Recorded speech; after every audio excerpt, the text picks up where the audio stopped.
Sebanyak 102 warga Dusun Pangkajene, Desa Pakaba, Kecamatan Galesong Utara, Kabupaten Takalar yang mengalami keracunan, kini telah mendapatkan penanganan medis.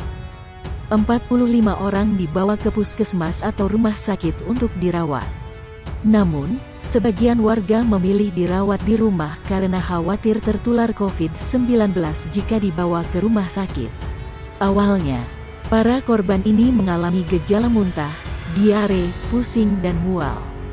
Gejala ini mulai dirasakan sejak Sabtu tanggal 2 Oktober tahun 2021 pagi.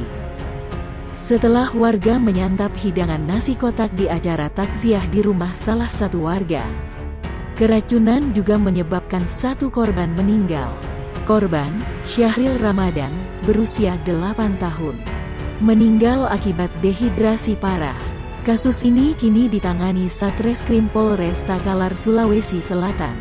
Polisi telah menyita sampel makanan untuk dilakukan pemeriksaan laboratorium.